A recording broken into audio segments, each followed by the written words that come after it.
as time flies by, you'll open up your eyes wide. You feel it's gonna go your way. Hey, hey, it's a brand new day. Hey, hey, hey. Welcome back to Marbella Now. My name is Nicole King, and once again it's a pleasure to welcome to the studio one of CIT Marbella's members. CIT Marbella is a business networking association grouping together over 500 companies covering 80 different professions.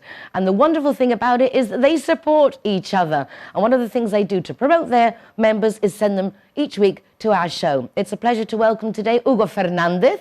He's a physiotherapist and an osteopath, no less. In one is the name of the business.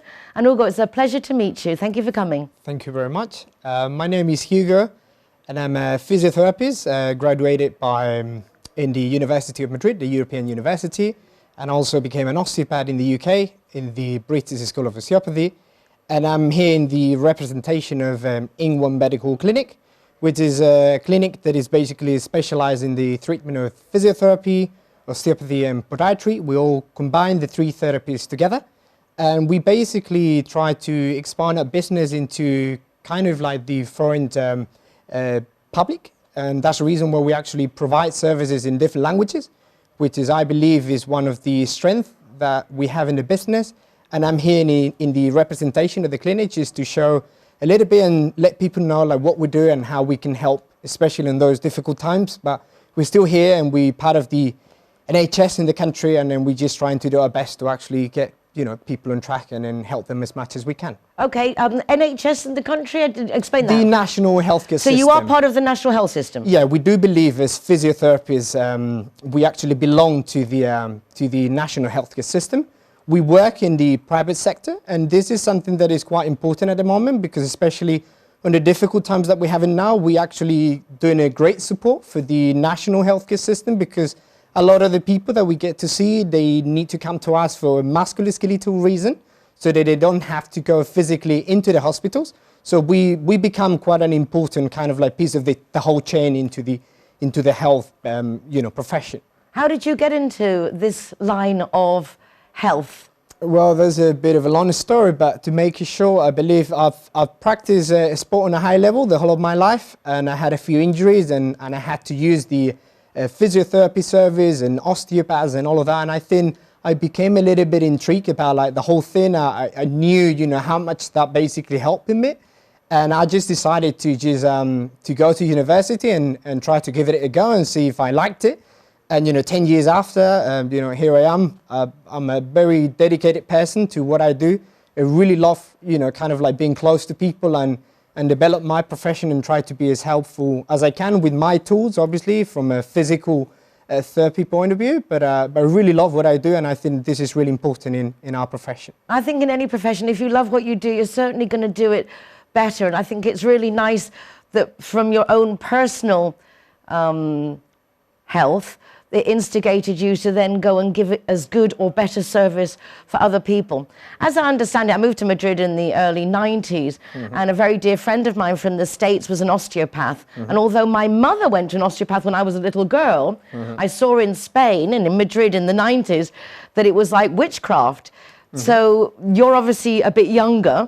Yeah. How is it now, the profession looked upon now? Because I know it hasn't always been given such a thumbs up. Okay, well, I'll probably say like 15, 20 years ago, it was a profession that it wasn't really considered in the country. I think there's been other countries like England, France, or even the States, where it has a bit of a longer history. But I think we're catching up. I mean, Spain is a country where I think we all having a bit of a better understanding about like what we do and how we can help. And it's also became part of the same pathway with physiotherapies as well, because a lot of the physios, like myself, because I graduated first as a physio, we then go into the another pathway, which is a complementary thing to physio, to use like different techniques. But at the end, we're treating people. We're not only working with muscles or pain.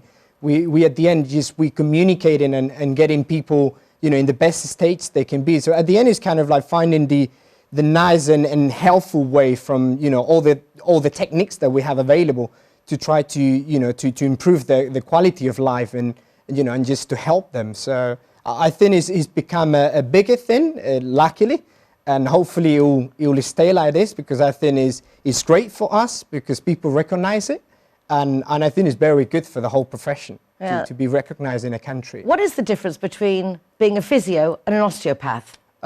There's not much of a difference. I think we both therapists. We mainly use physical methodology to actually help people. I'll probably say osteopathy goes into a bit more of a holistic approach. So we get to see a little bit more like the biosocial issues involved into the modulation of pain and how that can be affecting your life, and how then afterwards basically you can have a detrimental effect on your life. But I think in terms of the actual therapy, it can be similar. I think with as osteopaths, we also use manipulation techniques, which is all the techniques that we use for the spine that is slightly different to some of the physios. But even though nowadays a lot of physios get the actual, you know, knowledge about osteopathy as well. So we actually working quite well alongside, and there are two professions that they have to basically work together, because I think it's the best for the healthcare system. Undoubtedly. I mean, it's really nice. Obviously, everything now taking is this holistic approach, that it's not right just to look at the symptom or the eruption of a bone or of a swelling. Is to actually see the underlying causes. Our mental health obviously affects very much as well. So you say you cover physiotherapy, you're osteopath, but also you mentioned pediatrics? Well, we do have osteopathy, so we do develop physiotherapy and osteopathy for all ages, starting from little babies, because there are some problems as well related with babies, coming from like lacting colics, headaches, you know, torticollitis, stuff, you know, problems that, you know, babies as well, they can develop.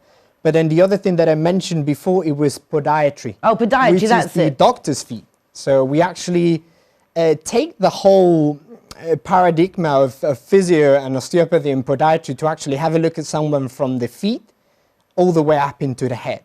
So we actually combine the three techniques to actually provide the most complete kind of like a physical approach to someone. I think a lot of us actually ignore our feet when it's got like the most bones. We use them the most. We're, particularly women, we're very cruel to our feet with heels and very pointed toes. So obviously that does have an effect, and then afterwards on our overall well-being and our posture. And yeah, of course. I mean, and one of the other things as well, we get to see a lot of pathologies that basically underline a lot of problems on the feet. So it's not so much as in like how we actually put our feet on the ground, that it is as well, but it's also to do with like actual systemic pathologies like diabetes, for instance, might be affecting the way your nails are growing. And that might be affecting the way we actually walk in. Or what are the best trainers that we can actually wear to have the better walking mechanics. And that also affects our lower limb, so that will be affecting our legs. That potentially can be affecting our back, and is the whole thing. So that's the reason why we try to actually combine the three approaches to see if someone is actually starting to have a problem on the feet, but that can actually lead us to have a problem, musculoskeletal problem on the spine or anywhere else in the body. And with physios and osteopath, we can actually be part of that health process into the whole thing. how would somebody know, unless they've been sent by a doctor, to ask for an appointment to go and see you? What would be the symptoms, or what would they be feeling to think, like, well, maybe I could just clear this up and have a little visit and see what they do? Okay, well, first of all, we're there to treat health conditions. But on top of that, we're also there to educate people from academic level, which is we don't only treat pain or ache or discomfort or any reason why you will go into a doctor. Sometimes you can go for advice that is actually integrated into your physical activity, into your wellness, into your general health, like questions or queries like you have, like you don't know whether to go into a hospital and spend some time in there or going into a specialist. So we are part of that specialty as well, and we can give advice. But of course, simplifying the whole thing, it will be more into like any sort of like ache, regardless how big or how small it is, any concern about like potential problems that we had in the past or we can potentially have as well in the future as well. Problems from all ages, as I'm saying, like from being very little to the elderly people as well. And it will be more into like musculoskeletal problems that actually can lead you to go into a hospital or going into a GP. But we also part of that as well. So we can give advice and be there for them as well, even though sometimes those people, they need to go directly into the hospital. And then when everything is clear about like what is actually wrong with them, they come to us and we provide the medical service knowing exactly what is actually wrong with the person. But we're there as well to educate people and to give them advice as well as treating them as well. It's really nice to chat with someone who obviously is passionate about what they're doing. You can see that you really care. I'm also impressed at the level of English. I mean, the accent and everything. Where did you learn your English? I lived in London for a long time. It was actually in London, because it's that accent you got. Yeah, some people say that to me. You do, you have that. But I was born in Madrid, so I'm Spanish, and that's one of the other things that are coming back to the conversation before. Like, we've now built up a nice young clinical team, and we've realized how important it is, especially in the Costa del Sol, to be able to actually develop our services into a comfortable language. And so we have obviously a local language, which is Spanish, but then we also have English, and all our practitioners actually train in English as well. And then we also have part of the medical team that also speaks French as well. So we kind of like cover as much as we can, and hopefully we'll introduce more staff into the team to be able to actually provide the all the medical needs to all the population, that for them to feel comfortable, for them to actually feel free to come to the clinic, talk to a person that understands exactly what's wrong with them, and just giving them a nice and comfortable and confident feeling when they come into a medical practice. Absolutely fabulous. How long has the practice been open? We've been open now for 2.5 years. So it's going to be now 3 years in 2021. And we've done well. So we're happy with the services we have. We're hoping to be expanding and introducing more services. And, just be a kind of like a medical clinic reference into where we are, that I forgot to say before. But we are very close to the Costa del Sol Hospital. So we kind of like in between Iberia and Marbella. So we provide medical services into all that kind of like area, including Marbella as well. And we just, hoping to be able to expand and keep on, with our passion. And why Marbella? Why Costa del Sol? Well, I think this is a really lovely spot to live, I have to say. And, I've always been intrigued about like, living the coast anyway. I was born in Madrid. I spent all my lifetime in there. But I guess after being in London, it was really rainy. I had an amazing experience over there, don't get me wrong. But it was time for me to make a change, and I was given the chance to open this clinic and have the chance to do my own thing. And, I just didn't think about any place better than Marbella, to be able to use the language as an advantage, to be able to provide my services, having the UK graduation as well, considering the amount of like British people over here. So I've just, I'm actually in love with, being in here. I was going to ask you if it's everything you hope for, but I think you just said it perfectly. I think I have it all. I think I have it all. I'm very, very happy in here, and it's very good to be close to family and being in a lovely spot, and with this sunshine every day, and being able to actually develop my profession. I think it makes it even more special. So I have to say I'm happy. And I'm happy you're happy, and I'm very grateful for you coming to chat with us. It's been fascinating. Thank you very much, Hugo. Thanks to you. Lovely to meet you. So a big thank you to Hugo. In One is the name of the practice. Physio and osteopath, and then all those other services, and you can just go along for a chat and get some advice.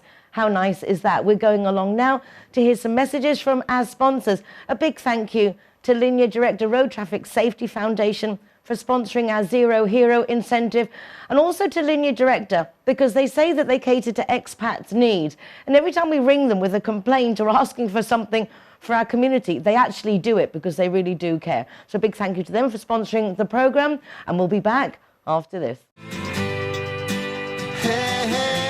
When I'm the designated driver, I think it's only fair that I get to choose a Zero Hero venue that rewards me with free soft drinks. My friends all get to choose and booze, and they feel safe going home with me. Make sure that you get your reward for being the designated driver. Why pay if you don't have to?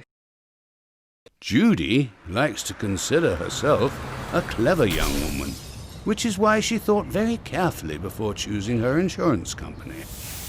Now that she needs it, she's jolly glad she chose Linear Director, as it looks as if she might have something better to do. Why don't you be clever, like Judy? Call Linear Director on 952 14 78 34 and see which policy is best for you. Zero Hero, welcome to the playwright. Hello guys, welcome to Harbor. All the designated drivers are welcome here to the Harbor. And we are very proud to be a Zero Hero partner. G-Wine is happy to be Zero Hero partner.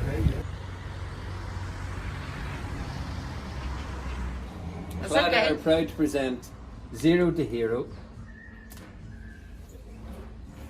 Never drink and drive. Yes, I mean, do you think that's McNulty's is proud to be a Zero Hero partner.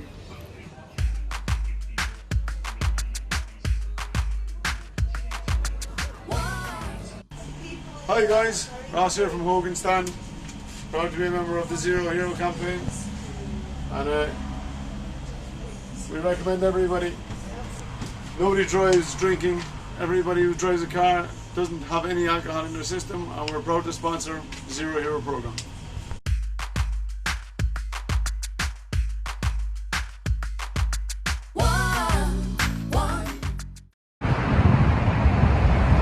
Our welcome Zero Heroes. Come and visit us for Merry Christmas and Happy New Year. Merry Christmas.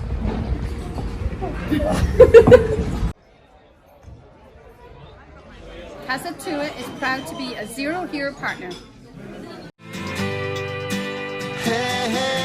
To finish off today's programme, we're going along to the Claddagh, a fabulous Irish bar right next to the Skull and very near to the tourism office in the heart of Marbella. A fabulous team there, really looking forward to welcoming you and, of course, Zero Hero partners.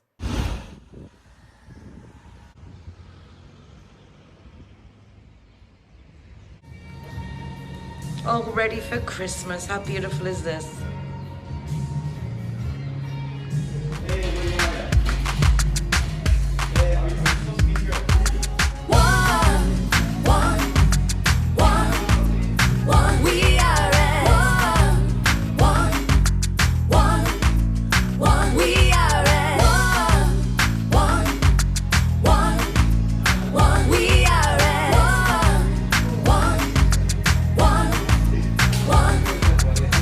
Let the music get to your heart. Let it set you on your way. No time to hesitate. We are all the same. So much trouble tearing us apart. Wonderful to be at the Claddagh bar, and they are Zero Hero partners. In fact, Kev's just put up the sticker officially, although you've been Zero Hero members since actually we met at the Guadalpine News for your interview, I think, last time we met before lockdown. It was a week before our supposed festival for St. Patrick's Day. Exactly, that's what we were talking about. That's how long ago it is now, and by right we should be organising next year's St. Patrick's Day, but unfortunately times have changed. I mean, totally, just by the fact we have a Christmas tree behind you, and that is weeks away, and it was meant to be for St. Patrick's Day, I think is testament to the curious times that we are living in. They certainly are, yeah, and it's just the fact now that businesses have to open earlier. They have to, they've totally changed their outlook on things how are. Everybody's been forced into a happy hour. Restaurants will be put down to their daily specials, and we just have to keep going and keep trying to do what we do best, you know. I believe you're opening now early in the morning. 10 o'clock until 6. So you're taking advantage of the maximum hours that you can be open Absolutely. at this present moment. Absolutely, you have to, because after 6 o'clock, that's usually when that's when your money's made, after 6 o'clock. But unfortunately now, there's not an option anymore. And hopefully it'll change in the new year. Well, are you planning to be open for Christmas and the New Year, whatever Look, the restrictions I permit? think there's new restriction laws coming in this Sunday, and we'll see what that holds. But unfortunately, I've seen what in Valencia, the rules have come in that they're going to continue on for another couple of weeks. So I can see Christmas being as it is at the moment. Well, you know? we wish you lots of luck, and we And hope thank you that very all much. our designated drivers come and visit you. Yeah, absolutely. And everyone yeah. else. And everybody else, yeah. Like, we're always open, the doors are always open. If you can't come to Claddagh, support a local business towards you, because this industry trade really needs a lift at the moment, and hopefully everybody can chip in some way. I hope so, and you guys are very, very supportive of our community with the Butterfly Children charity, with the St. Patrick's Day event, with the music Absolutely. events. I mean, you guys are always there. Yeah, we're always there involved in something. Anything he's doing, we're always there. So hopefully you can call in and have a beer, and hopefully we'll have the music back starting in the new year, and we'll see how it goes. We really look forward to it, Okay, and thanks, Nicole. I'm sure a lot of us will come in and check it out. You now better that perhaps do. you're not so busy, we can see how beautiful this place is. Yeah, there you go. Thank you so And much. I feel like the queen in front of the Christmas tree here. Exactly. Every Christmas speech. And do you want to send a Christmas message to everyone? Everybody that can't make it here this year, have a lovely Christmas, and hopefully we'll all see you all in the new year. From everybody at the Claddagh. Thank you. Thank you so much. Merry No holidays. problem, Darren. All right.